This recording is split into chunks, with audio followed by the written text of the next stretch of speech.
defend us. Send us help from your sanctuary. Heavenly Father, you are not deaf that you can't hear us. Your hands are not short that you won't help us. Father, this Cayman Islands land we love, we commit it into your hands right now with its leadership. The Governor, His Excellency, the Honorable Premier, the Honorable Speaker of the House, the members of the opposition, all leaders in this regime. We commit them into your hands right now. As we have stepped into this press conference, Lord, to do business for the kingdom, to do business for this nation, we ask that you will intervene. Like you've granted wisdom, knowledge, and understanding to King Solomon, the wisest man who have ever lived, I do command, Lord, at this time, you echoed in your word, command me. I command wisdom, knowledge, and understanding upon the leadership of this nation right now. May you subdue principalities and powers and spiritual wickedness in high places over our premier and over the members of parliament who stand around him to lead this nation. Father God, as we look and see trouble in India, trouble in Mecca, trouble around the world, thousands are dying. Lord, we ask you to intervene. We command the blessings of the Lord upon this land. We command in the name of the Lord Jesus Christ that like you have given favor to the children of Israel, while Israel had 10 plagues, Lord, you prevailed for 2.5 million Israelites, and you spared them throughout the death with the many plagues released in Egypt. The little area that is called Goshen was protected from the diseases. So we ask right now, Father, that the same favor you've shown to Egypt, those Israelites in Goshen, I pray you'll show it to the Cayman Islands. As the Premier, the Governor, His Excellency, the Speaker of the House, and all the ministers of the House of Parliament, and all people of this land will bow their knees and worship you in the beauty of holiness. Father, I ask at this time that there will be strength, there'll be courage, there'll be wisdom. Let the wisdom from on high override the system of our own mind, and let this be a great nation. You said, blessed is the nation whose God is the Lord. And I believe that this is a God-fearing country. For those men and women in this nation who have not yet given their lives to Jesus Christ, remind them, Lord, what you said in your words. The fool had said in his heart, there is no God. Lord, we have just come through a time of election when we are now stabilizing the parliamentary. We pray, Lord God, that this press conference will be the answer to the questions of the Cayman Islands where settling is concerned. May the hand of God right now be upon this house, your men, your women. And as we're nearing the ending of the dispensation of grace, to have the climaxing of the change of the governmental rule of planet Earth, equip these and right now anoint them and inspire them. Let it be said across the globe, never a land be blessed as the Cayman Islands. We pronounce that blessing right now. Touch the hearts and lives of over 60,000 people, over 144 nationalities. We pray right now that the hand of God will be upon this land. Principalities and powers and spiritual wickedness will never prevail over the government of this nation, but this country will be ruled with the reverential fear and wisdom of Almighty God. Bring mighty Holy Ghost revival across this land that will serve this nation. Your servants who lead in politics and in the ecclesiastical body will be blessed, will be satisfied in Jesus' name. And everybody say amen and amen. Thank you, Bishop Clark. We now go to Premier and Minister for Sustainability and Climate Resiliency, the Honorable Wayne Panton. Thank you very much, Donna. Good afternoon, ladies and gentlemen. I'm pleased to welcome the media and all of our viewers and listeners to this first COVID-19 update by the PACT government. We come here today before you with an urgent message that is vital to the future well-being of the Cayman Islands. As many of you know, The stock of the COVID-19 vaccine provided to the Cayman Islands by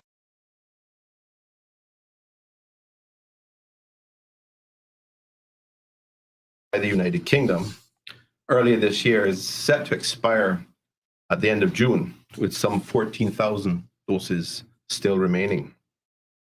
While the primary purpose of this briefing is in relation to COVID-19 and our need to significantly increase the uptake of the vaccine, it will also be useful to have information on the current and projected financial position of government. You will see that I have my colleagues, I'll start with my colleague on my immediate right, the Deputy Premier and Minister of Finance.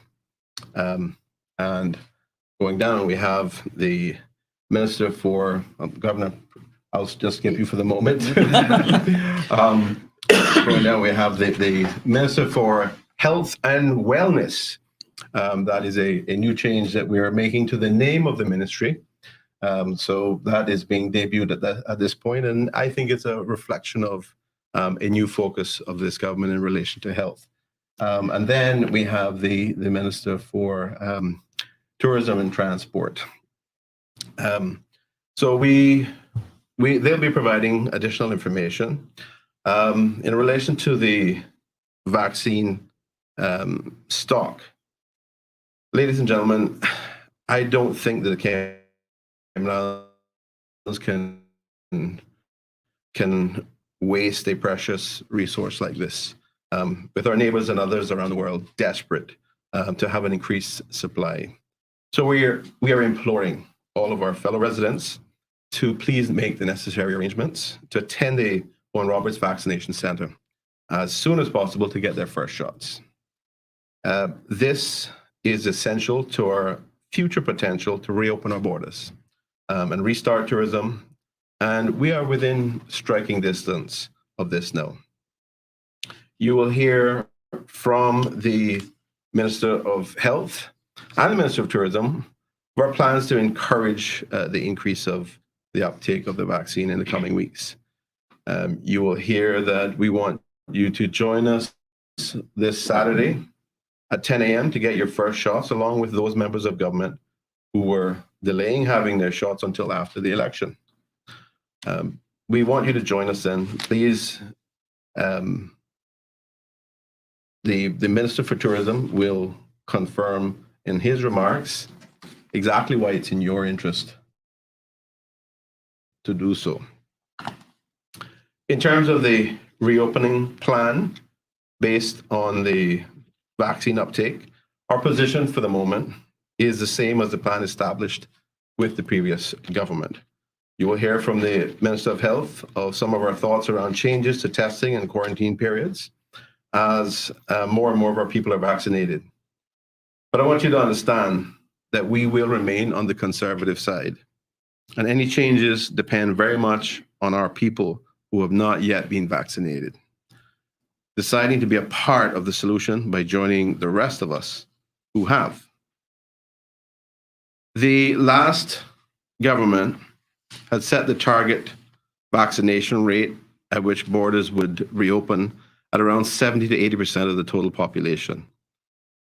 We believe that while 80% may be difficult to achieve, 70% is much more doable. If we have persons committed to acting in a manner that is reflective of the greater good, just like the way we rallied as a community, staying home and limiting movement for several challenging months in 2020 to keep ourselves and each other safe. Those of us with no work or reduced work due to the impact of COVID-19 on the tourism industry have been waiting anxiously on reopening developments for some time. So have those of us looking forward to reuniting with family members around the world, despite living in the comparative safety of the Cayman Islands bubble. If we take this needed, it will not only keep our community safe, it will move us that much closer towards prosperity for all in the Cayman Islands. In these circumstances, it would be a crime to waste the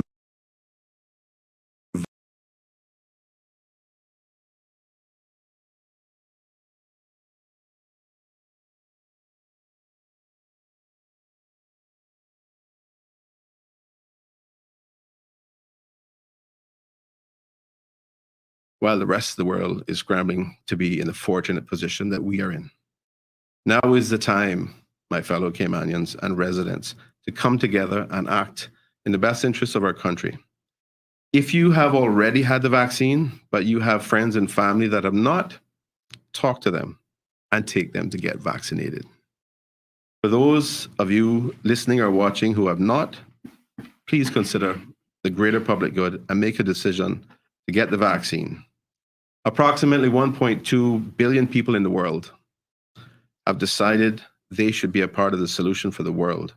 And we want those of you who have not yet had it to make that same decision for our country, the Cayman Islands, and for your friends and for your families.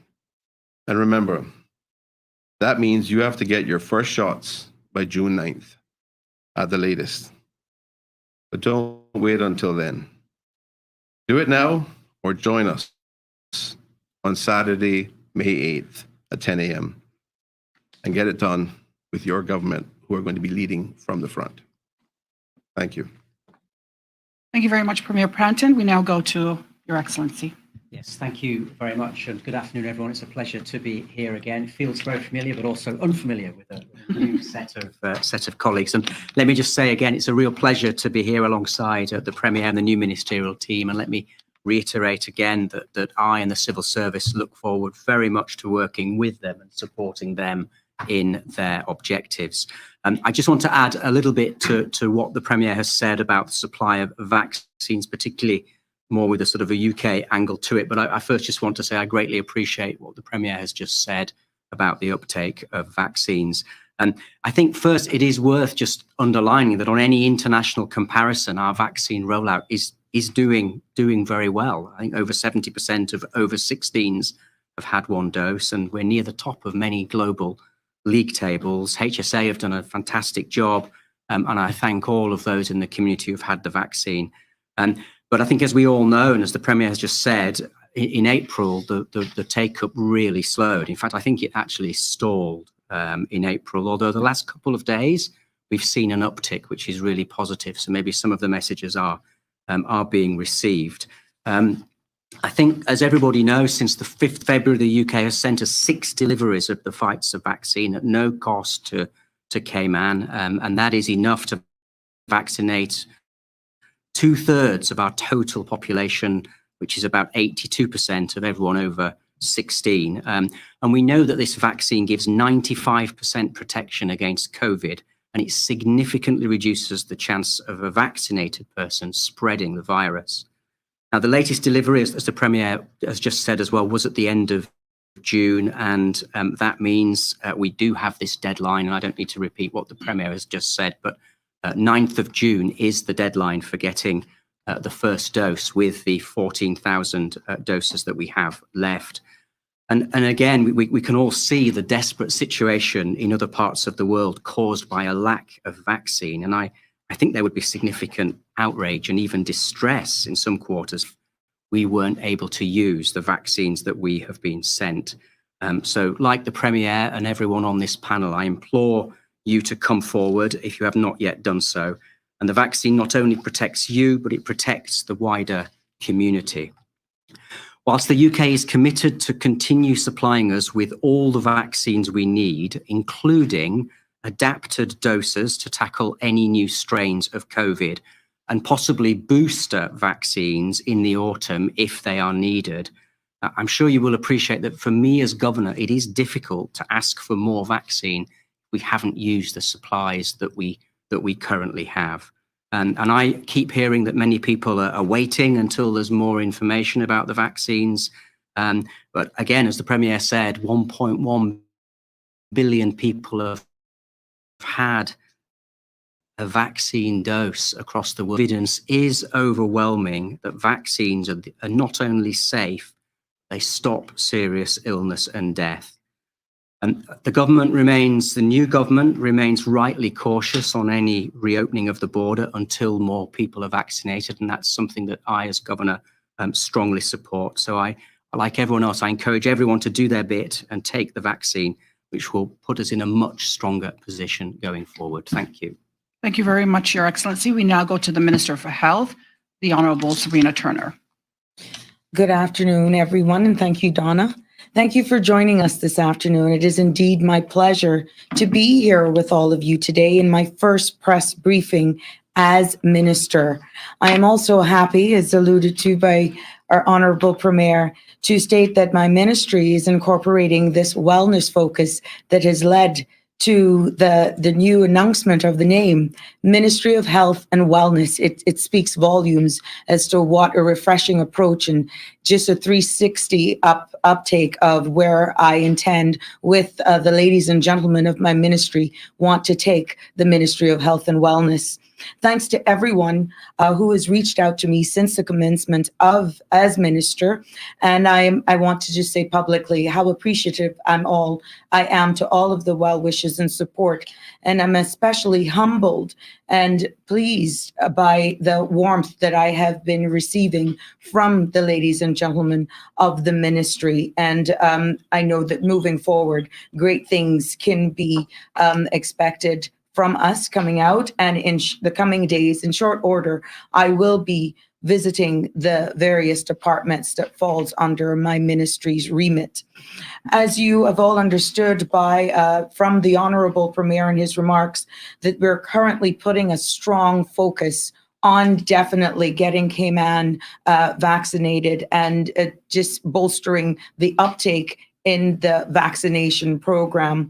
I have been personally vaccinated. I took my first dose on Wednesday, and I can honestly say I've had nothing. I came back to work and I'm feeling great. My husband took it and 8 other friends joined me with it. I got on the phone because I knew that there was a batch, they're all mixed, and I said, we got to use it. Lo and behold, 8 people followed me. So congratulations to those. And I'm hoping to see more of you come out on Saturday morning to join us in our fight to get this vaccination going and to show the use or interest as a jurisdiction in the importance of this vaccine.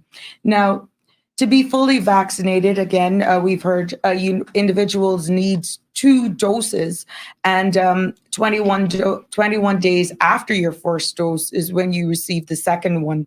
Since this existing stock, and we got to repeat this, we can't hammer this home enough, will expire at the end of June. You know, we want to make sure that people grab on and jump onto this wagon right now and not leave it, even though you know you have until the 9th of June to take the first dose. We want you to embrace it now, so there's just not this mad rush out there. So I am publicly appealing to all of you to just go and get vaccinated. And if you want to be a part of my colleagues and I this Saturday, come on out to the Owen Roberts International Airport and join us in being a part of this vaccination process. Now, the Ministry of Health and Wellness, along with the Public Health and the Health Services Authority, will continue to encourage many residents as possible. I will be meeting directly with the Health Services Authority in trying to get mobile units out. More discussions are going on with that. And we are a blessed jurisdiction to be in this very peculiar and golden opportunity to have a product like this. When we look at seeing what's happening around the world, just today in international headlines, that vaccines are becoming quite scarce in many countries around the world, and most notably India. My thoughts and prayers go out to so many other countries as well that is adversely affected by this and what is being experienced and this deadly disease. We are in a very peculiar and safe position, but we do not want to be taken over by complacency. So again, I cannot reiterate it enough. Let's go. Roll up your sleeves. Let's get vaccinated. I would like to also thank the UK government and His Excellency the Governor for ensuring that us right here in the Cayman Islands is able to receive and has received sufficient stock of the vaccine to protect our population. And from the receipt of such, we rapidly mobilized our public health and the wider team to deploying the Pfizer BioNTech vaccine across our islands. But there is still a lot of work to be done, and you will hear that sentiment be shared here this afternoon by my colleagues, because this is a collaborative effort, and that's why we're including the Ministry of Tourism to join us in this program. You know, I want to understand that we as a community must do our part. Dr. Lee will give us the current stats on the vaccination numbers, and I'm quite sure that will come up with what we have. And we want to bolster that more in our efforts as we continue in meeting this deadline before 9th of June. Now, I understand that there may still be some hesitancy. We're hoping that with all of our efforts in the PR, the combination of our comms team, and by the use of social media influencers, that we will dispel any rumors and any myths and make people more embracing of this exercise. I would like to also wish and acknowledge the tremendous amount of work and dedication of our hardworking Ministry of Health and Wellness, Public Health, the HSA and their various teams, and other healthcare providers with their sustained hard work to control this virus over the past long year. But I especially want to thank today Dr. Samuel Williams Rodriguez, Medical Officer of Health, and also Miss Angela Tanzanilo Stewarts, who's Forensic DNA Specialist, Quality Manager at the Forensic Science Laboratory at the Public Health Department. I am so eager to see what goes on behind the scenes and to really highlight the work that goes on and really show my appreciation for the ladies and gentlemen that make up that team as well. There are other individuals such as at the HSA, our CEO, Ms. Lizette Howell, Dr. Hazel Brown, and their teams there and at our ministry level. I also wish to thank our chief officer, my chief officer, Ms. Nellie Pucci, and CMO Dr. John Lee for their tireless work throughout this. Many days I know they were walking these hollowed halls in darkness sometimes, but they were here and they're still here. And publicly, I've watched you. Now that I'm in this higher position, I want to thank all of you for keeping at this, because we're doing it for love of country and the betterment of our people. Now we know that from a cabinet perspective, we will be rolling out some more as we embark in considering, not without consultation of you, the people, and working closely with our medical professionals in regards to engaging in the conversations of the opening of our borders. But please bear in mind, people come first, and we will never do it haphazardly. We will do it as safely as possible. One of the things that we are in discussion and we're leaning towards is right now under the current regulations, we're considering removing this 72-hour as long as travelers can show that they have been vaccinated no less than 2 weeks. This is one of a number of things that we are considering at this level, and more information will be shared with you as we move forward. What our whole mission is today, as we say, that will be reiterated by my colleague, is the uptake in the vaccines that are about to expire. The risk is getting seriously ill and dying from this, but if we do our part in getting vaccination, even if another strain gets within our shores, we know that we would have protected ourselves by doing our part for ourselves, our friends, our neighbors, and our loved ones. Thank you so much. Thank you very much, Minister Turner. Now we go to the Minister for Tourism and Transport, the Honourable Kenneth Bryan. Thank you, Donna, and good afternoon to all of those who are joining us here in the studio and to all of those who are tuning in online and on social media. As you have already heard, today's press briefing focuses on a subject that is vitally important to our country at this time. And I'd like to thank the Honourable Premier for allowing me the opportunity to participate in this press conference to give an update to the public on some of my Ministry of Tourism's initiatives, specifically to the ongoing support to the workers in the tourism industry, and also to our commitment to the national vaccination program. As many of you would recall, when COVID-19 pandemic forced the closure of our borders in March of 2020, our tourism and hospitality sectors were immediately impacted, and they remain these areas that are most affected over a year later. Prior to the pandemic, tourism accounted for 25 to 30% of our country's GDP and played a significant role in driving our economy forward. But without tourists arriving on our shores, the millions of dollars that would normally have been received from this sector are having to be supplied by the core government's revenue. I'm certain that everyone can understand that this is not a suitable or sustainable option that we can continue over a long period of time. As the new Minister of Tourism and Transport, I'm taking every opportunity to familiarize myself with the various departments and statutory authorities within my portfolio. Although I'm not fully briefed on every aspect of my ministry's work quite yet, I'm very much aware of the number one priority for our tourism industry and for our country at this time is ensuring that the people are protected from the coronavirus. The only way for us to do this is by having a wide cross-section of our population vaccinated. In order for us to return to some of the levels of normalcy as before, it is vital for us to achieve the 80% vaccination target that has been set by public health. Only then can we start to think about safely reopening our borders and rebuilding our tourism industry, which in turn will strengthen our economy. In the meanwhile, we are vigorously pursuing that goal. The PACT administration is cognizant of the tremendous strain that the health crisis is placing on our tourism workers who have lost their jobs. We currently have 3,371 people receiving the stipend, and we know that many of them, this is the only means of income for them while the borders are closed.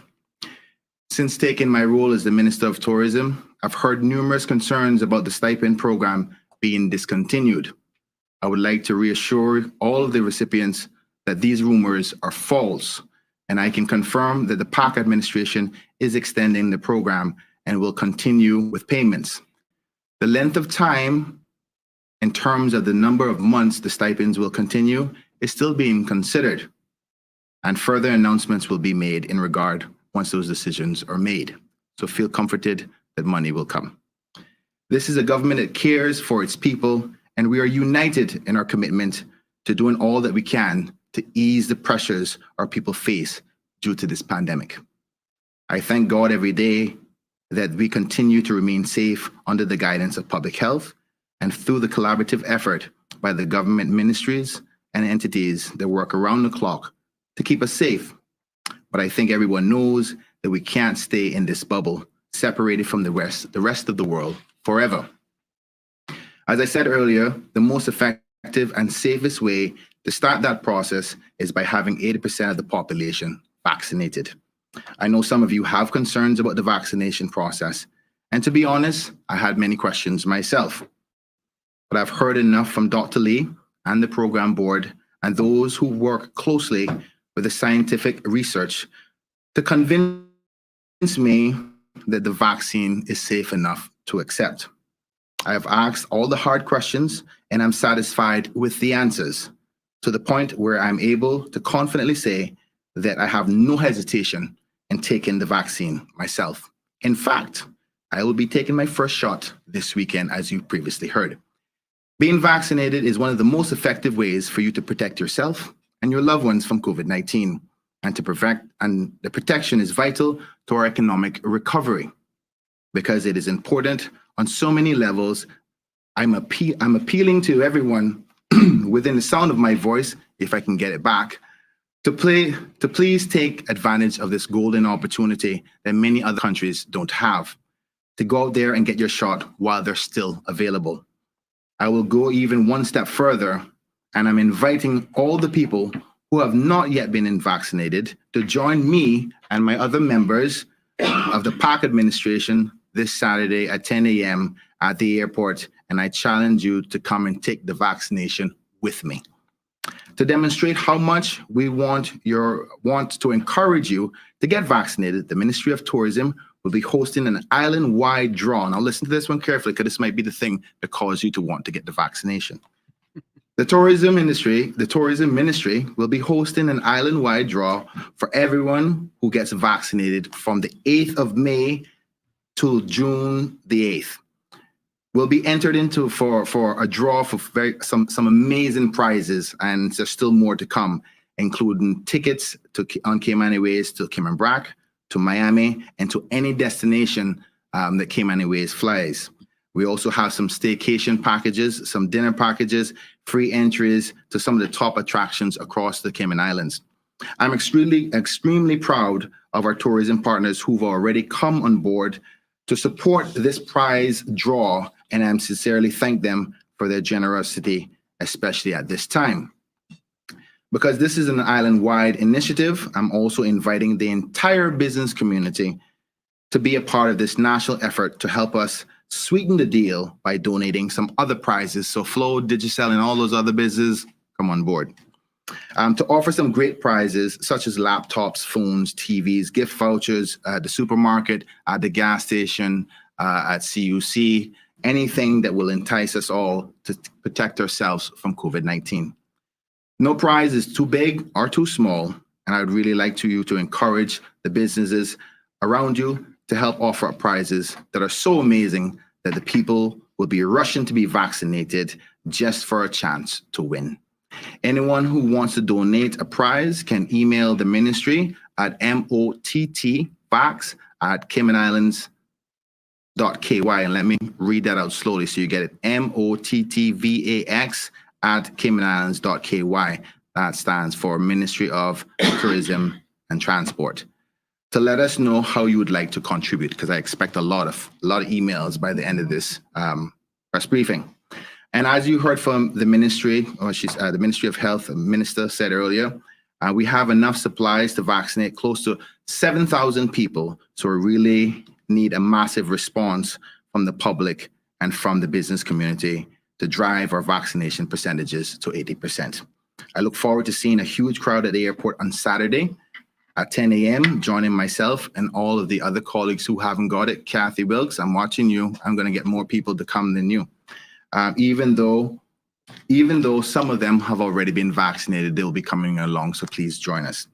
It will be a fun atmosphere with some music and refreshments, and I'm encouraging everyone who hasn't been vaccinated to make the effort to join us so that we can all protect and keep Cayman safe and plan to slowly and safely and smartly reopen our borders. Thank you. Thank you very much, Minister Bryan. We now go to Deputy Premier and Minister for Finance, Economic Development and Labour, the Honourable Christopher Saunders. Thank you, Donna. A very good afternoon to the viewing and listening public, and I want to thank all the reporters that are here also. I want to use this opportunity to provide an update on the current financial position of the government for the first quarter for the year ended, for the period ended March 31, 2020, as well as provide a tentative forecast for the full financial year based on information that we currently have today.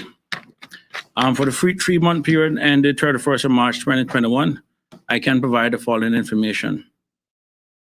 Government earned a surplus of $196.2 million for the first 3 months of the year. As in previous years, this income is driven by fees earned from the financial services industry, where most companies are actually required to actually pay most of their annual fees within the first 3 months of the year.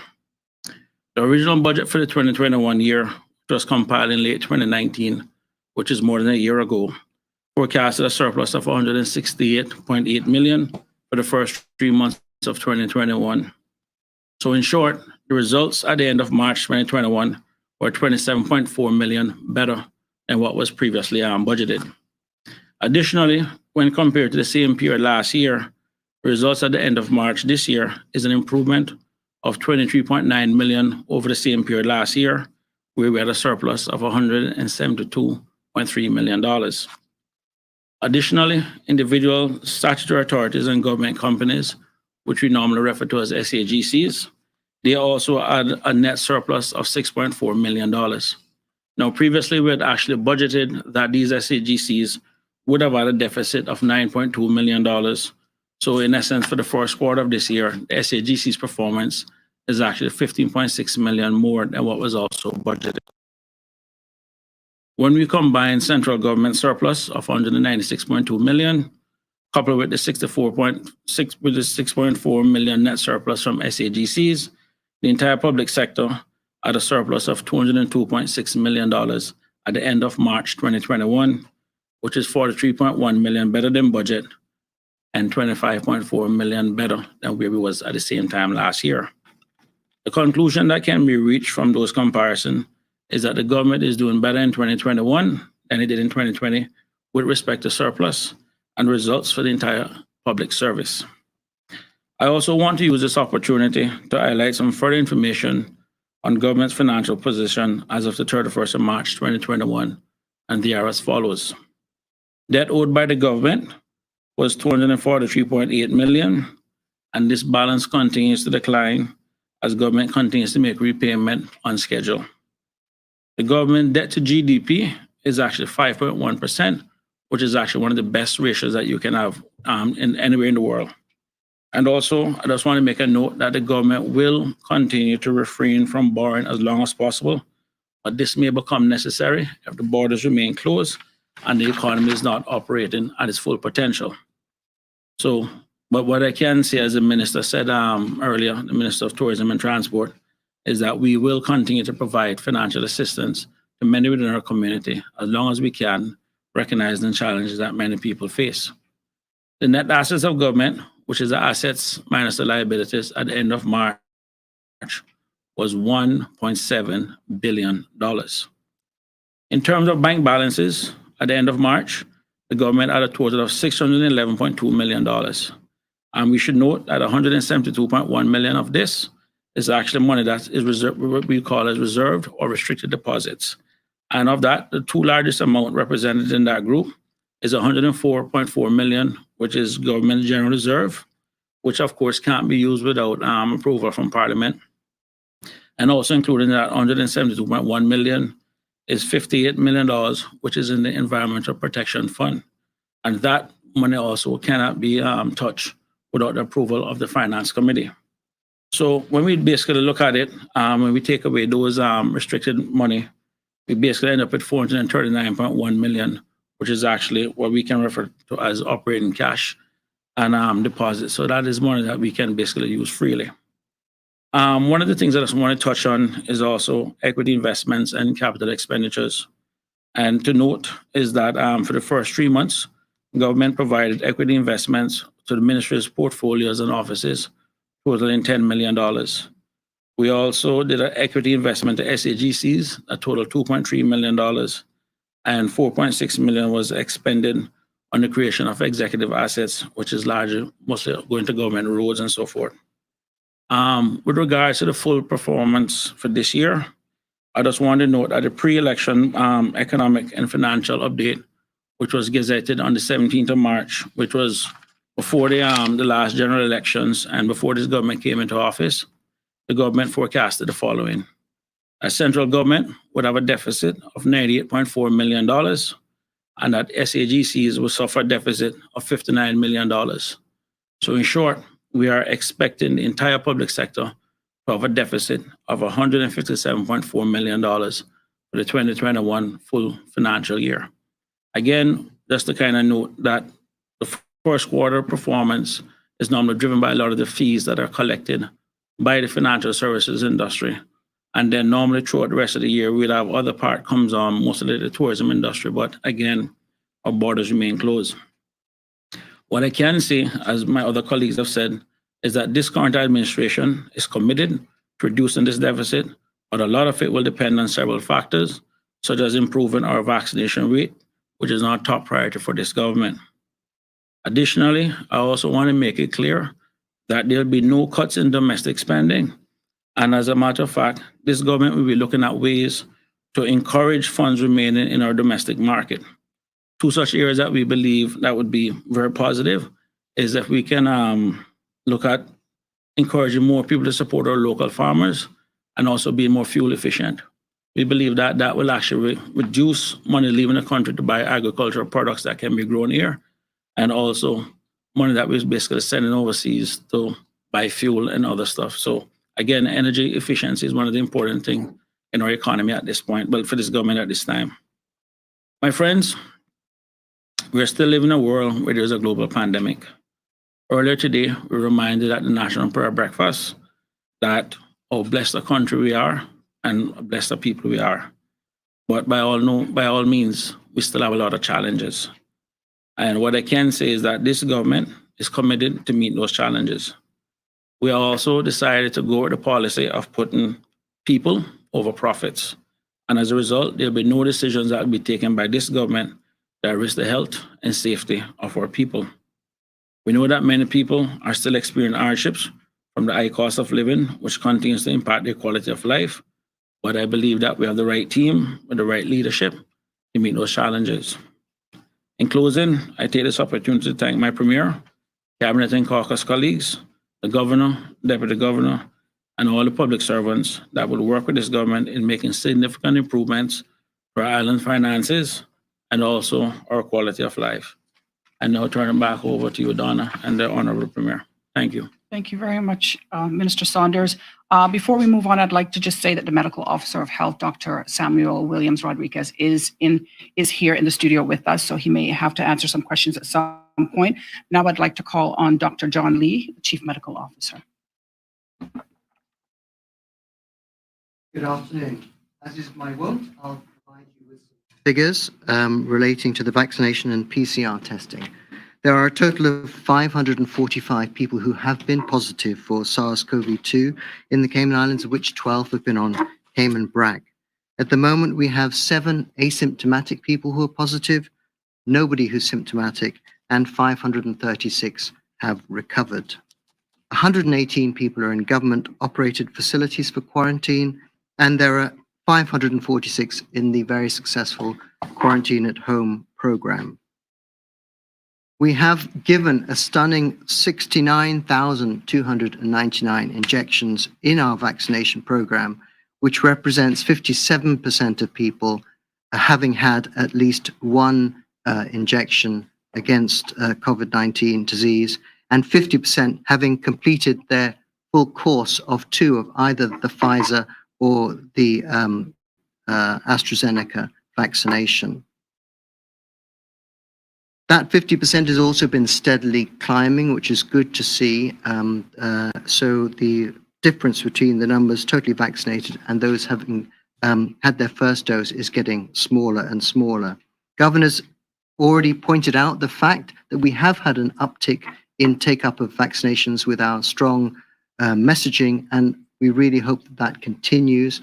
There have been fairly good increases both the day before yesterday and yesterday, and we hope that continues until we've used up our supply, which should be enough to vaccinate an additional new 7,000 odd people.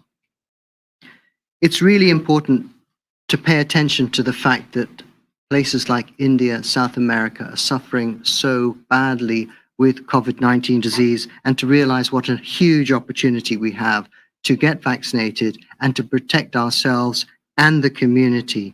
We have seen that some countries have perhaps too early tried to reopen their borders when their vaccination rates were not high enough, and they have suffered outbreaks subsequent to that. If you look into the detail of those countries where we have seen that, very often it's the case that people who have had one of the what we might call one of the vaccinations that's been approved by myself, you'll see that none of those people, or very few of those people, have become seriously ill or died. I'm using in particular the example of Bermuda here, where many of the people who have in the newest outbreak suffered had not had the complete course of vaccinations and had perhaps only had had only had their jab and had probably actually contracted the virus at or around the time they were given that jab. It also is important about the type of vaccine. And here in Cayman, we are exceedingly lucky to have the Pfizer-BioNTech vaccine and also a small supply of the AstraZeneca vaccine, both of which are exceedingly successful in preventing serious illness and death and also in stopping transmission of the disease. But we need to get the density of coverage up in the community, and only by doing that, because of the amount of travel we have that affects our country, which doesn't necessarily affect other much larger countries where many parts of the population will be relatively sedentary or will stay in the areas where they live. We are affected by an awful lot of travel, so we wish to have a much higher level of vaccination than perhaps some other countries would need in order to give us population coverage and control and safety. Additionally, we don't know absolutely what's going to happen with the variants of concern. That's in some days $1 million question, as we used to say. It's probably now the $1 billion question. But it is the variants of concern that everybody is looking to, that as the countries which have achieved very good vaccination rates, what happens, for example, the United Kingdom, when they begin to allow more travel, and everybody around the world is watching that space exceedingly carefully. Governor has mentioned that booster doses are probably on the horizon, probably towards the end of the year, and some of those boosters will also cover variants of concern, or may in fact be boosters of our original dose. And it appears from early trials that these are going to be very successful in keeping SARS-CoV-2 under control. You'll be aware that the vaccine schedule is given on the HSA's website. It's also given out by some of the news outlets on their front pages, where you can click through and find out where vaccination sites are available. We hope to continue to take advantage of the opportunity to use the Commander Bay site intermittently in order to give people, and other sites around the island, in order to give people as best access as we can to the vaccination. Finally, one last thing, it is really great news that Health Canada have now approved the Pfizer-BioNTech vaccine for use in 12 to 16-year-olds. But here in Cayman, we are working very closely with Public Health England and the UK government, and we have been provided with vaccines as a result of an agreement with them. And when they have said it's okay for us to go ahead, we will consider vaccinating that group. I'm hoping that will be as soon as possible. Please believe me on that score, but we will have to negotiate that arrangement with the United Kingdom. Thank you, Dominic. Dr. Lee, we're now going to open for questions from the media, beginning with Reshma from The Compass. Thank you, Donna. Good afternoon, panel. Dr. Lee, I just want to start with that last point that you raised, if you don't mind, on the vaccinations with 12-year-olds to 15. I know you said discussions are ongoing. Given the urgency that we need to get our vaccination program rolling out with the June deadline coming up, how soon do you think we'll have any formal confirmation from Public Health England on the vaccinations for this age group? I have to say we have plenty of adults to give the vaccine to. There are, tens of thousands of people who have not yet come forward. So we really are looking to that group to come forward first. Clearly, when vaccinations are available for children, we will give them to them at the moment we get the permission to do so. But we will also be asking at that time, the United Kingdom, should we, hopefully we will have used up our vaccinations, could they please resupply us, give us some more vaccines, as the group has now grown, and we have every confidence that they'll do that. Okay, now, Premier Panton talked about a 70% target. Is that the adult population or overall population that we're talking about? Because, we've had this question. So the history of where this figure has come from has been that at the start of the pandemic, when people first started to look at what it might require to achieve herd immunity, we were looking at between 65 to 75%. So people were plumping for a number of 70%. When we talk about herd immunity, you're talking about the entire population. So it's not specifically any age group. So whenever I use that term, I'm not specifying any age group, I mean the whole population. The reason that that figure has been pushed up and that we wish to get our vaccination rates as high as we possibly can is this issue of the variants of concern, which means that the vaccines may not work as well for as well as the original virus, so to speak, and that's why we need to push that level up. Herd immunity is basically derived from looking at a vaccine that is 100% effective and then looking at the so-called R number that we previously discussed, and it's a mathematical figure. And if you start to introduce a lot of variables, it becomes very difficult to be exact and say it's this figure. All I know is we really need to push our vaccination rates higher than the original estimate because we don't have vaccines that are 100% effective. They are less than 100% effective. And because we have these variants of concerns, which are essentially a wild card. So the best possible protection is for everyone to get vaccinated. So at what point do you think that we'll hit that 70%? Can you give us an estimated timeline? I don't know if Ms. Premier Panton can do that.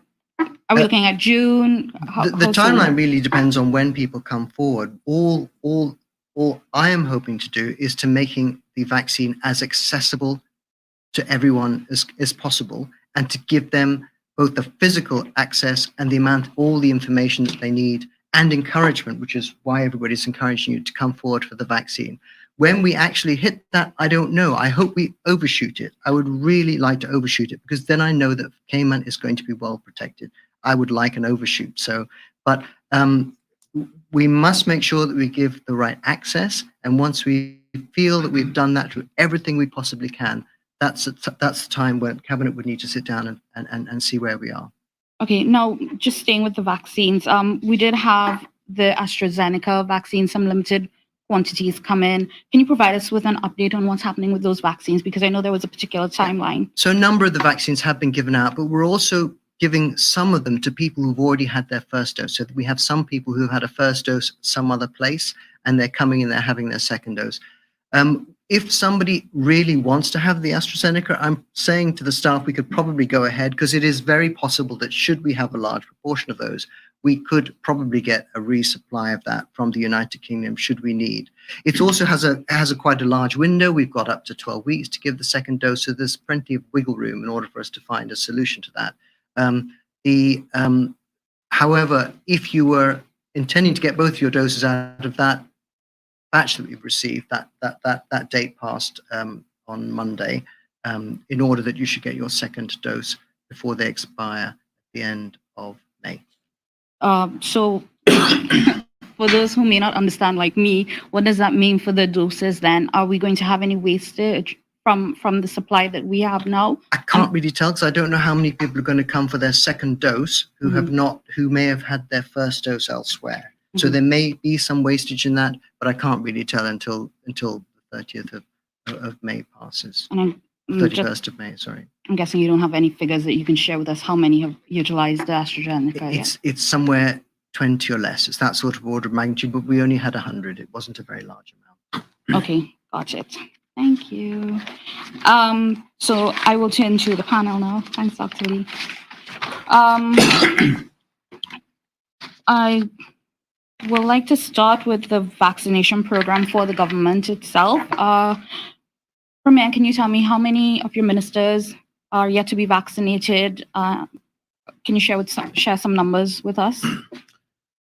Yeah, I as far as I'm aware, I haven't had their cards produced to me, or so I can count it up. But I think we have at least 4 that were waiting. They were afraid of any potential side effects impacting their ability during the election campaign. So that's why they were holding off. Now that's out of the way, and they want to be leading from the front and helping to set an example. So that's why we're having this initiative to have everyone go down to the Wynne Roberts site on Saturday morning to watch the government members and to be there when, celebrate with them, and hopefully those who haven't had it go and get theirs as well. Are you fully vaccinated now? I am fully vaccinated. I took the chance, and I had it during the I had my last dose on March 30th. I thought I was not going to have any side effects, but they were quite mild. I sort of ran out of energy the following day, and I had some fevers during a campaign meeting. So I was sweating profusely for reasons other than just being under question from my constituents. So I am fully vaccinated. Okay. I absolutely believe in it. I think it is the only way through this pandemic that we have going on globally. And I believe it is the key to Cayman being able to get back to some degree of, a normal operating economy with tourism operating. Okay. Now, I know you're rolling out the public campaign to encourage members of the public who haven't been vaccinated to get vaccinated. Are you considering any sort of mandatory vaccinations, for example, with work permit holders, as some of the overseas territories have done a mandatory requirement for vaccinations? So that is an issue that obviously we are aware of, given that it appears that it was done in Turks and Caicos. It's not something that we have actively considered at this point. There are issues around it. And, until we can get more clarity around those issues, it's not something that we're actively going to consider. But, I think from our perspective, we want to implore our people to go out and get the vaccine. That's the focus we're taking at this point. Just trying to encourage and cajole people to go and get it, because it is the key. It is the key for us going forward. Mm-hmm. Okay, so in terms of the vaccinations that have already happened, the documentation that's being given to individuals who are fully vaccinated, is that something that will be accepted for international travel? Can you say if that is something that people who wish to travel overseas now? I know it's still essential travel only, not that I'm encouraging people to go on leisure trips, but would it be accepted? We had a question from a member of the public come in on that. It would be difficult for me to provide clarity around that at this point, but I would imagine that there, on the face of it, there should be that should be acceptable, but perhaps the governor might have more specific information. Yeah, sure. The only thing I can add is that I think we have asked the UK that if they roll out some kind of vaccine passport, that the overseas territories are included as part of that, because we've been part of a rollout of the vaccine program that the UK has provided. But it looks as if it's not clear yet, but it looks as if in the UK they'll be using some kind of app where you will have to show your test results, your vaccine, and the big focus in the UK is on getting holidays to Europe going.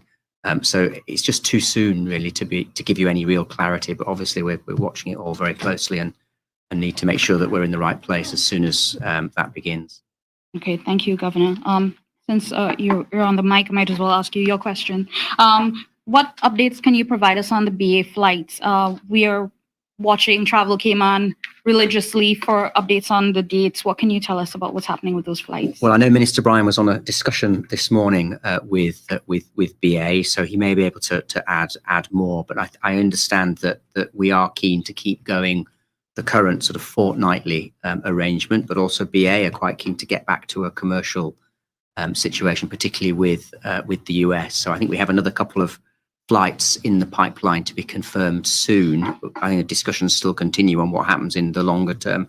As governor, I am very keen to ensure we maintain the BA Airlink, and I know the government shares that as well. But I don't know whether Minister Bryan, you want to add more from your discussion this morning. Does that cover it? I think you said it quite succinctly. Okay, thank you.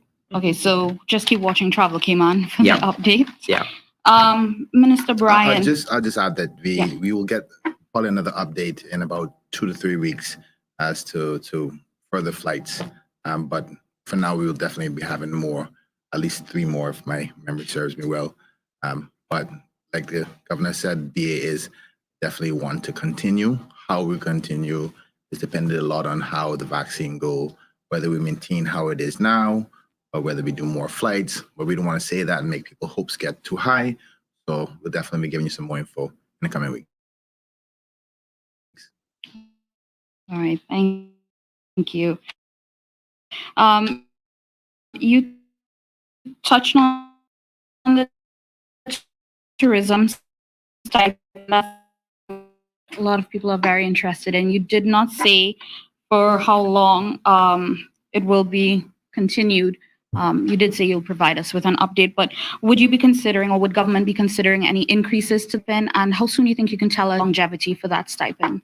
Well, we haven't to caucus on it yet, but based on the budgets that the current 1,500, as you know, we're still not making the money that we used to. The length of time has been discussed a little bit with the Premier. I think I wouldn't want to say how long without having a full caucus with the other members of the government. But we want, the most important thing is those who are receiving the stipends not to be concerned that they will not be receiving, because the current date of the end date is the end of June. We will continue on after that. Obviously, it makes no sense to say for the next 6 months, if we are very successful with our vaccine program, and then we can have a soft reopening and tourism starts to go again. So we have to analyze all of those factors. I think we would be better suited to give you a timeline once we get closer to the end of the vaccination, so Dr. Lee can help advise the government as to where we're going to go with the reopening. Okay, thank you. Ms. Turner, you touched on something that a lot of people would be very excited about, the removal of the 72-hour testing. Is there any timeline that you can give us for when we'll have actual confirmation of the changes to the regulations and restrictions? Well, the current regulations are still in effect, and they are up for renewal on the 19th. So with more discussions being held, we will roll out the official start date of that in the coming days. Okay, thank you. Mr. Saunders. Sorry, Rashma, just if I could just clarify Sure. In relation to that particular point, that the pre-flight testing there is only in relation to those individuals who we can verify have been provided the vaccine by the HSC. So that is not relating to external sources of the vaccine. Oh, okay, well, that's big. So it's like Caymanians returning home, for example. Yeah. If we implement that, wouldn't have to take the pre-flight 72-hour PCR test. Okay, thank you. I just have two more quick questions. One for Mr. Saunders in relation to government finances. Based on the figures that you shared, how long of a period do we have this money to run on? Is it going to last us for the next 3 months, 6 months? Can you provide that kind of detail? No, well, from a cash standpoint, you may recall that government also did secure $30 million in terms of line of credit. So cash-wise, there is no issue with regards to cash. What we can say is that just briefly looking at the results for April, one of the things that I've been tracking, especially with just finishing, is that we looked at customs duty, for example. For months April and May last year, it was averaging around 10 million for those 2 months. Then we basically had the pension withdrawals, which put a good chunk of almost $500 million inside the local economy. And what we saw was the average in terms of customs duty going up from 10 million in April and May last year to 16 million. The first quarter this year was a little bit kind of down a little bit, because we noticed the first quarter custom results came in around average around 15 million. So we wanted to see what April is looking like, and April now is actually close to 30 million. So we're seeing a positive with that regard, because we wanted to make sure that we keep the domestic economy going. Additionally, one of the things we're also looking at is stamp duty. That has also been pushing our economy. For the first 3 months of this year, it was averaging around 6 million per month. And just for the month of April, it was the highest stamp duty ever in the history of Cayman, at around 12 million. So again, we're seeing that trend in the right way. So the main thing for us is really keeping the domestic economy going. And our main purpose right now is just to make sure that we keep cash in the local economy. We don't want to do too much, because you may end up also with inflation too. That's one of the things that we're also watching.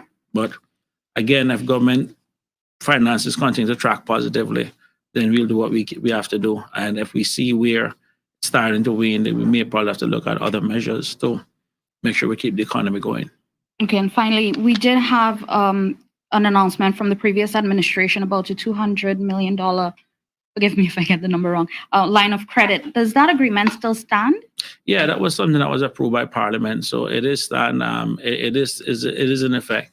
It was something, but again, like I said, So far, we hope we don't ever have to use it, but it is there as a kind of backup. So I think it was a responsible thing that Parliament did the last go around in terms of actually approving that. So at a minimum, the best time, as most people know, the best time to go look money is when you don't need money.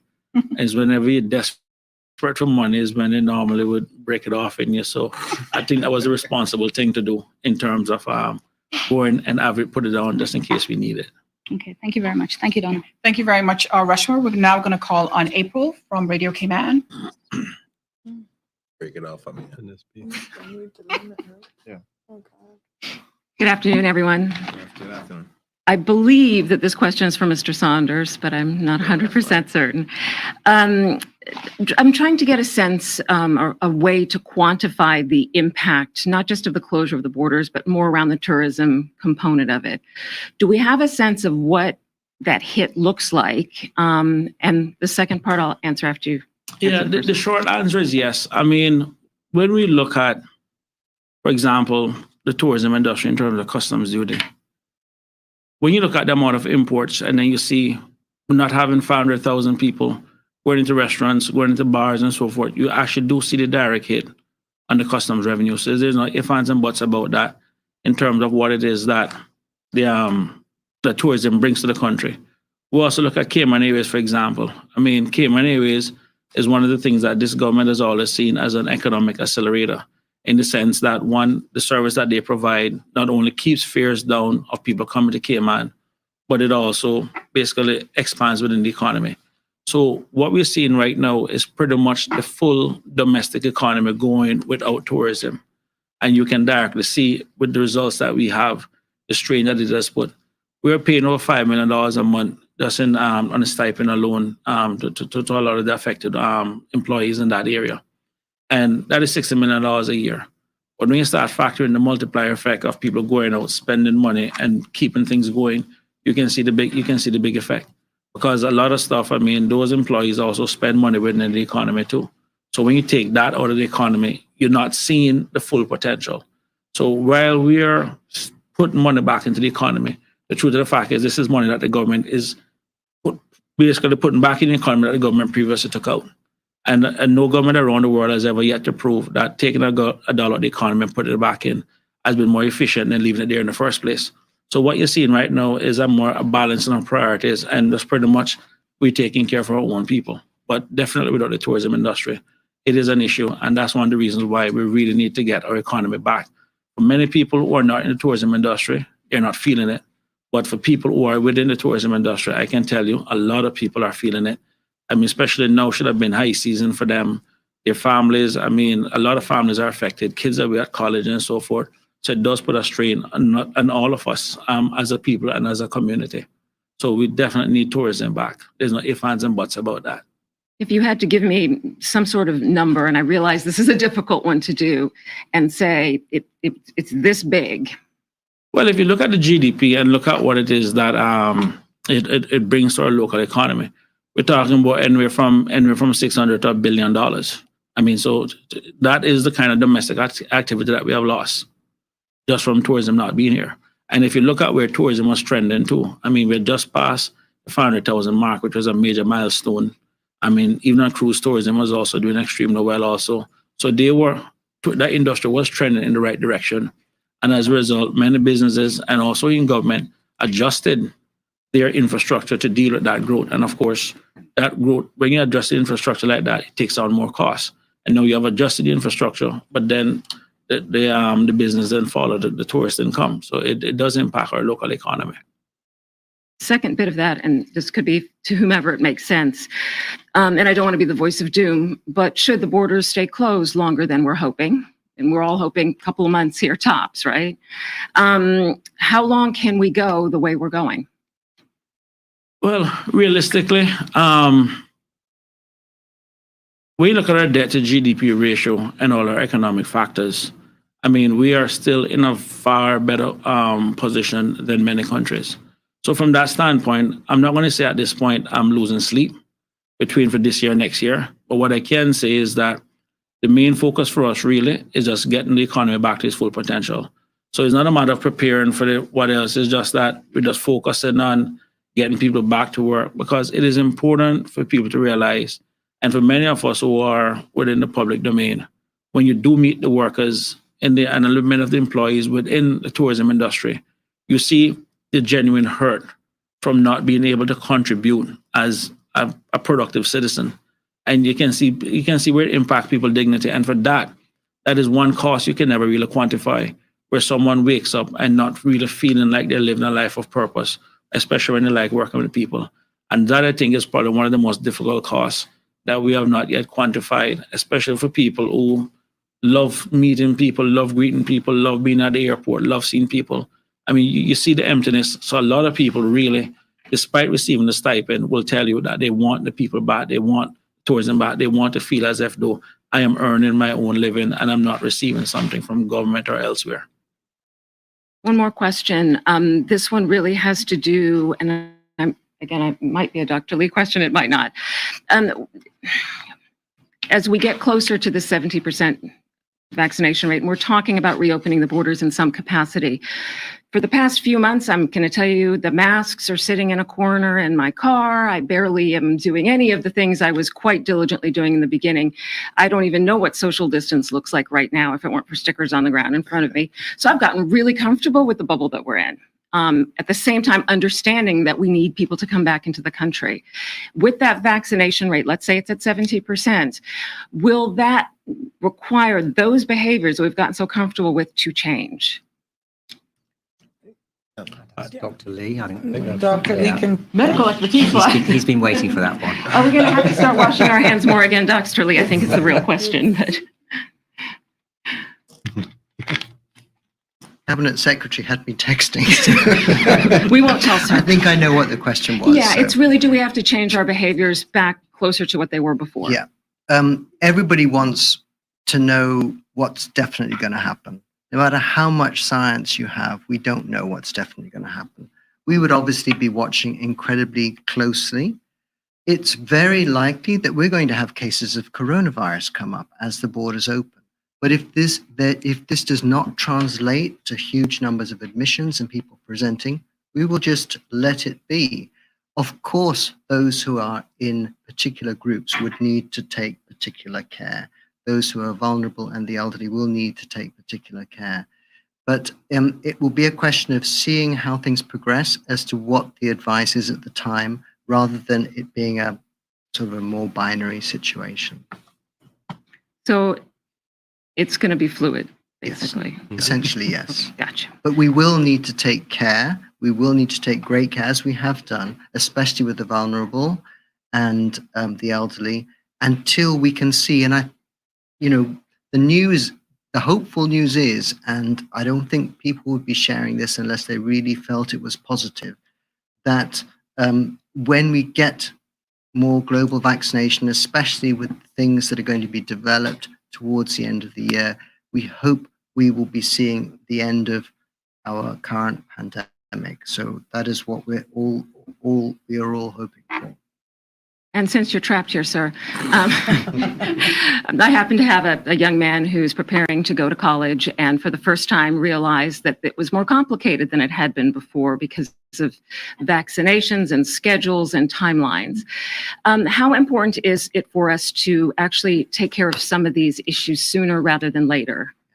I think you need to, like with all things in life, you have to decide which is the biggest thing you need to take care of. And currently the biggest threat probably is COVID, rather than some of the other threats. Like I think you're talking about in what order should you have essential vaccines before you go abroad. So you want to look at what's the biggest threat. If it's to go to somewhere where there's different sorts of diseases which are more prevalent, maybe you need to take care of that. But at the moment, for many travelers, it's COVID is the one that you want to be paying attention to. Thank you, sir, very much. Thank you all. April, if I could add one key point to the question to Dr. Lee about any potential reopening and in our behaviors is communication. Because whatever plan of action that is taken, communication with the public and understanding what our roles will be to do that safely is a commitment that this government will have with the public. And I know that Dr. T will support us with that. But we got to do this together. the government can't do it by themselves, and neither can Dr. Lee. So we'll definitely communicate that process, how we project they think it's going to work, what you need to do, what the business need to do, what we all need to do to get through this together. Thank you all. Thank you. Thank you. Thank you, April. Thank you, Dr. Lee. In an attempt to ask the last set of questions, we're going to call on Wendy from CMS, and then we're going to move to Sandra from CMR, as well as the Canadian Times, Mr. Ralph Lewis. Okay. That means I'm going to get time cut short. Hello, everybody. Question number one, which might help. Are we going to do this regularly? Are we going to looking at press briefings on a regular basis? Or have I got to ask all 37 questions now? No, you don't have to ask all 37 questions now, Wendy. I think we can commit to having regular press briefings. Okay, in that case, I'll go to the ones that are more priority, Mr. Premier. Thank you. This is simply because these are very much questions that are on the road. First and foremost, can we get an idea of whose chief officer is who in whose ministry? And also, who's got the dump?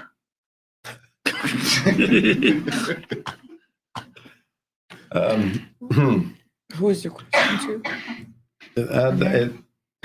I can't remember personally what all the chief officers are for each of the ministries, at least not in as quick a time as I'd like to respond to you with those. But we can certainly get the org chart and provide you with that so you can see it. I think it's basically final at this point. Okay. So we can provide you with that so you can see the entire layout. Okay, great. Thank you. The dump. The dump, sorry, the landfill. Sorry, yes, of course. Falls under Would fall under the the Ministry of Health. So you've got the Department of Environmental Health? Yes. Okay, great. Thank you. Okay. Just a couple of quick questions for Mr. Bryan. Actually, it's only one because you answered the other one. You're my friend. The port situation.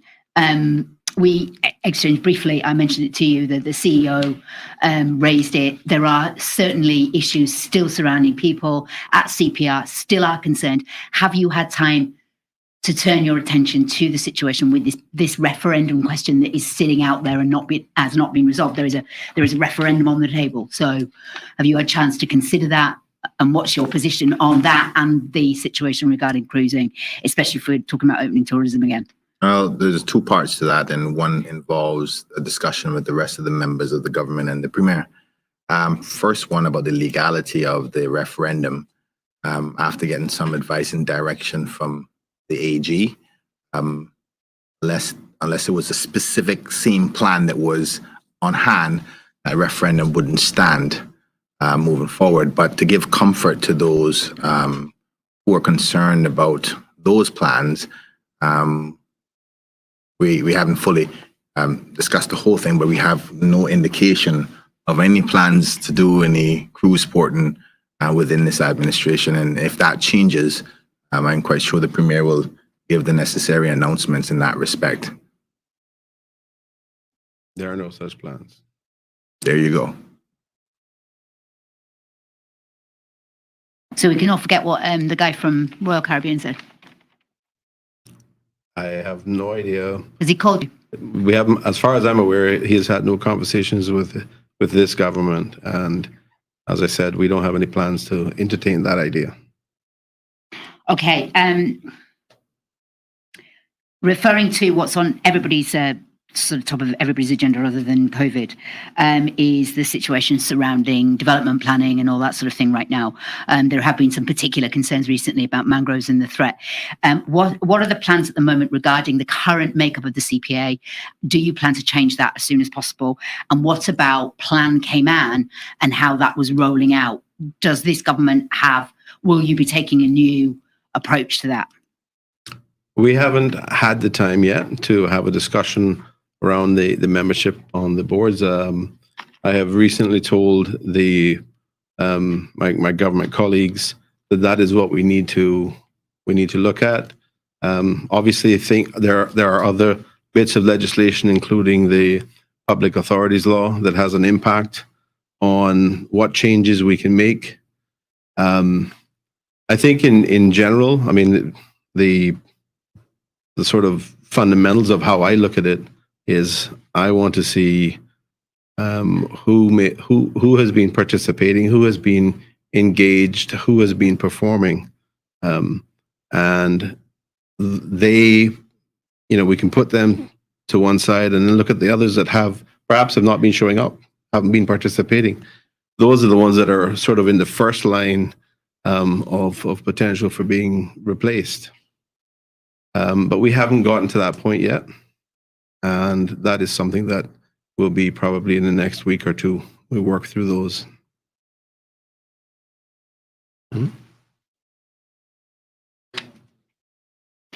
Just to add on to that, obviously that means you haven't looked at Plan Cayman yet. Did you say that? No, haven't looked at that. What about the mangrove situation? I have asked each minister to go through their areas of responsibility, the various SAGCs and other committees underneath that fall within their portfolio responsibilities, and come prepared with information in order to discuss that at a particular meeting that we'll have in probably another week or two. Okay. Have you had chance to sort of address the issues that were raised about the mangroves? Because there's quite a lot of projects that are coming up that are very specifically threaten specific flood areas, floodplains, the South Sound Mangrove Basin, and then obviously the one that was last week in the central wetlands. I know the rangers wrote to you, and a few other people I think have written to you about it. So is there anything that you can do in short order that can help us erect some protections immediately for mangroves? I think a lot of people felt very, very strongly once you were elected that might happen quickly. Well, as I understand it, right now there is a mangrove protection plan in place, or a management plan. And that means that the National Conservation Council needs to be consulted before any kind of activity involving the removal of mangrove takes place. I understand that the recent matters that were under consideration, I believe, have all been sort of deferred for the time being. So the process is following its course, and I think the various bodies that have an input on the basis of the legislative remit, I think they're doing so. They're following that course. I haven't heard of any particular decisions being made which reflect anything that's problematic at this point. Okay, moving on to in the wake of the election, quite a few of you have said publicly that there was pressure, that there was things said, maybe even we understand money offered, and I know Mr. Saunders in particular raised it in the Legislative Assembly. There are two questions coming out of this, which is one, are you willing to go into more detail and tell the public who made these phone calls, what these phone calls were about, the kind of money that was offered, and be a bit more transparent this time around, because we didn't. And secondly, if there is any agreement between you all in PACT, whether you're willing to publish that after the last government refused to show us what their deals were. I'm just putting it out there, just what people want to know. I can speak just for myself. I didn't get any phone calls or any offers on anything, so it's very easy for me to say that. But I have been told that a lot of pressure was brought to bear. But I think really for us at this point, the election is over. The government is in place. It is now our responsibility and our duty to move the country forward and address a lot of the issues that people expect to have addressed by us. So I would rather not personally get into a retrospective analysis of what has occurred in the past.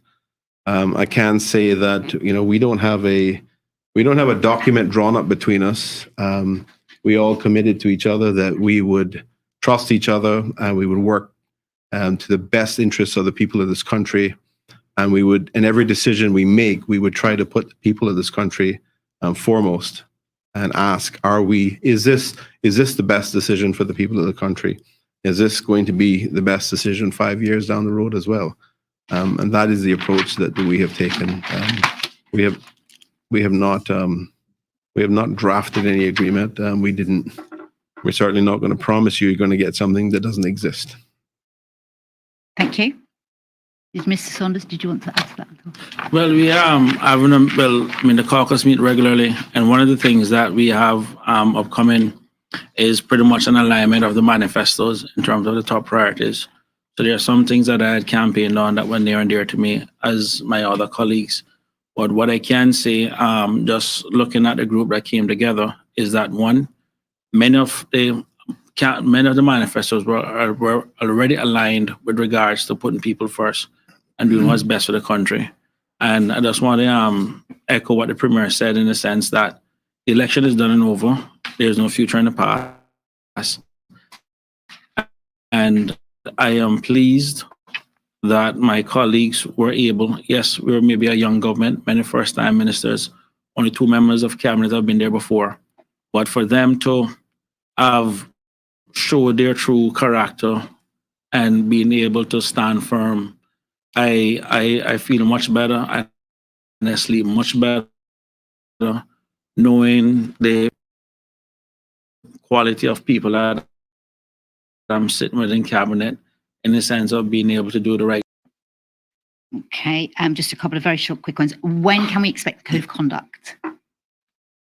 There is 2 codes of conduct you might be referring to. One is a cabinet code of conduct. The other one is the code of conduct actioned at this point.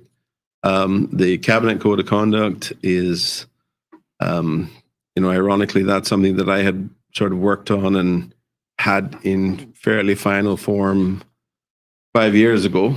Right. It had never been taken up, but I think it probably needs some tweaking now. But I think we can move ahead.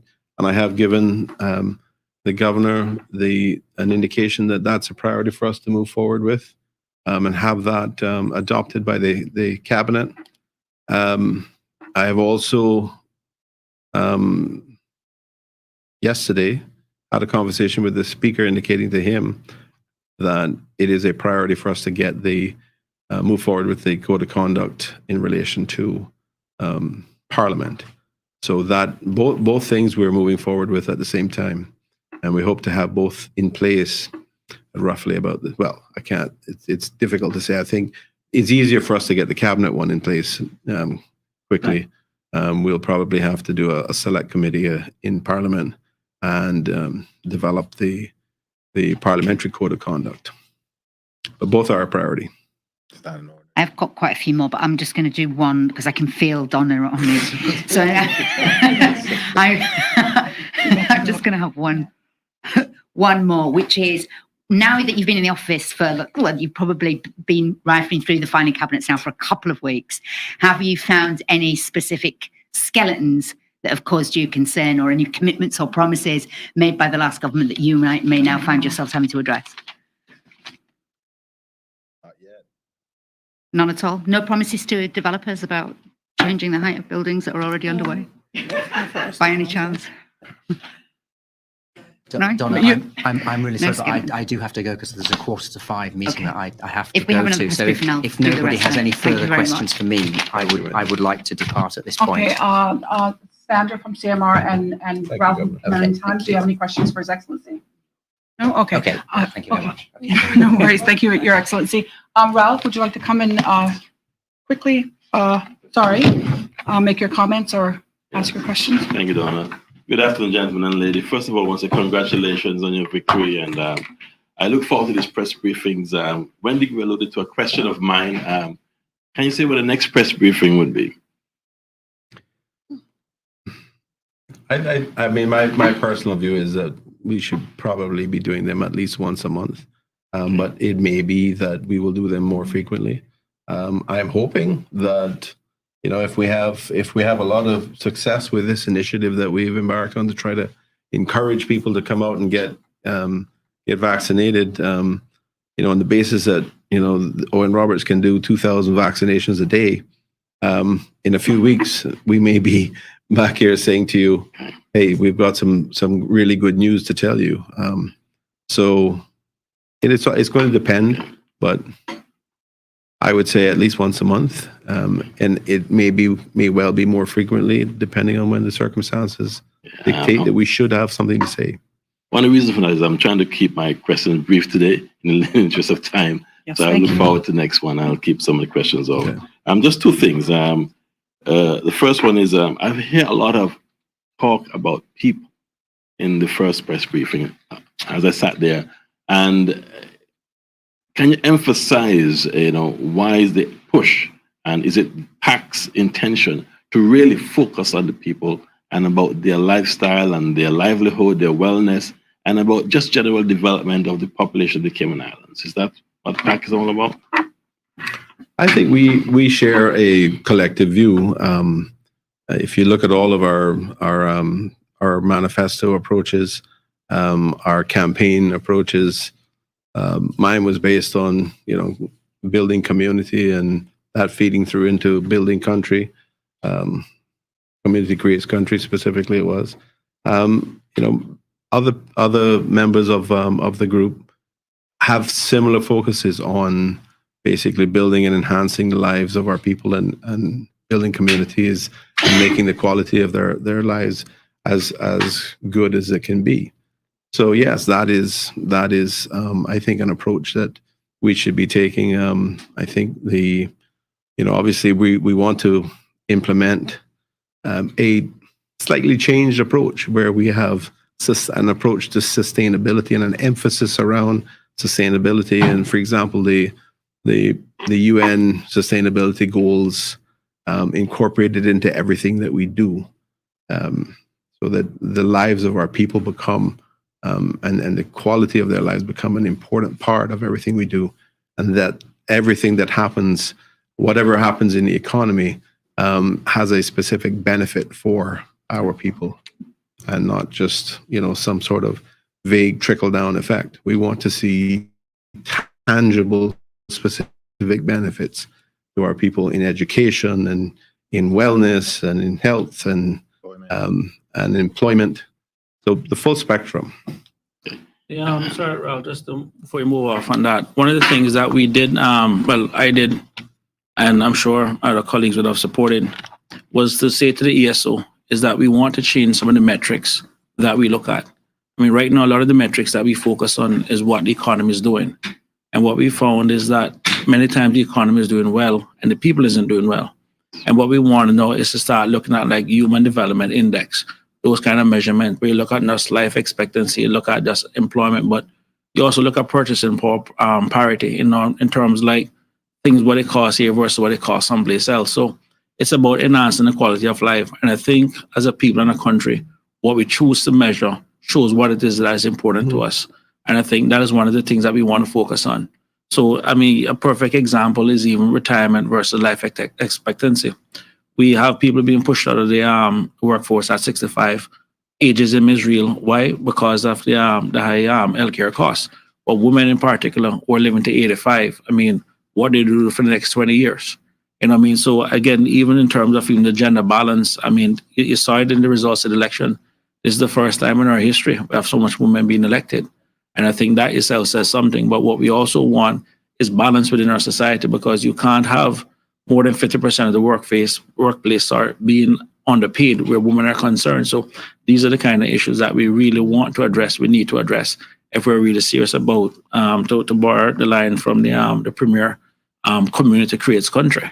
And I think this is where we need to, and COVID has given us a chance to rebalance our priorities. Positions that we never looked at before as being essential are now being looked at differently.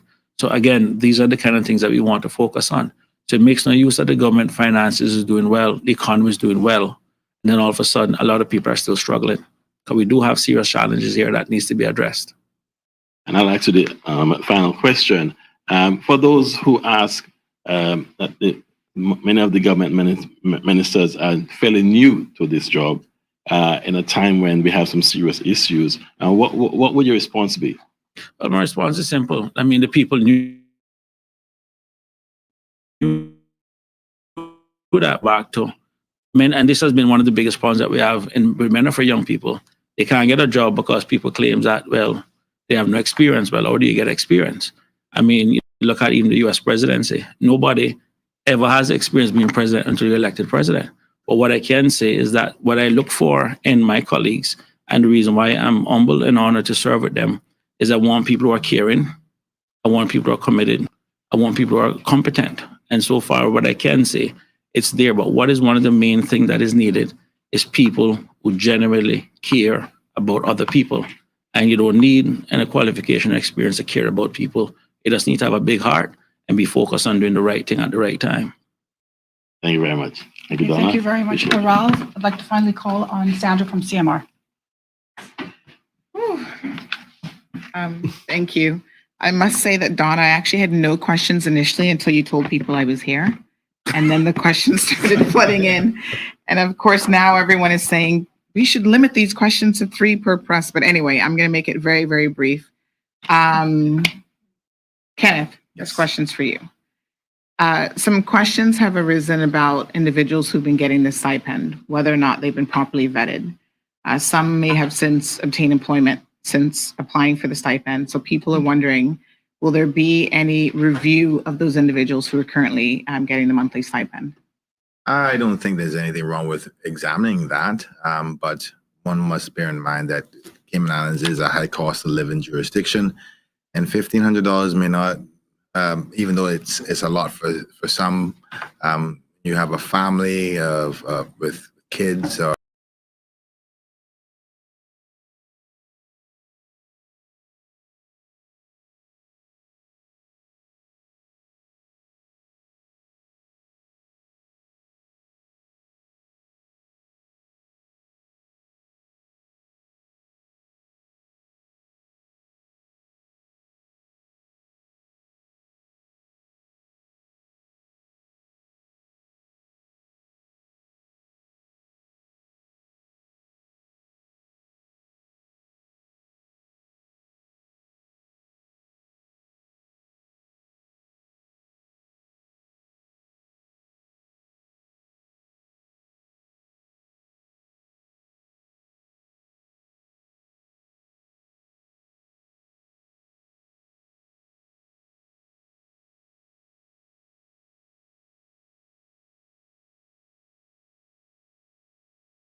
for some prizes. Thank you so much. But for the rest of you who are listening, you may own a business. We'd love you to support this giveaway opportunity for those who get vaccinated as of 8th of this month until the end of the vaccination period. We want to give away as many prizes as possible to encourage persons to get vaccinated. So again, the email address, if you would like to participate by donating a gift or a prize or something that will encourage persons to take part, the email address is mottbax@caymanislands.ky. Again, mottbax@caymanislands.ky. Thank you very much, Donna. Thank you very much, Minister Bryan. Any final words, Premier Panton? Thank you very much, Donna. I just wanted to say thanks to my colleagues who, and obviously the governor has had to depart to a scheduled meeting that he couldn't avoid, but I want to thank him as well for his participation. I want to thank Dr. Lee for being here. And I think my colleagues have certainly acquitted themselves well this afternoon, and I'm very proud of them. And I want to thank all the members of the press who were here. So thank you all very much. Thank you all who have been listening, been watching, and we look forward to interacting with you at regular intervals in the future. Thank you very much as well, Donna. Thank you very much, Premier Panton, and thank you to the public, the media, of course, our sign language interpreter, and of course to our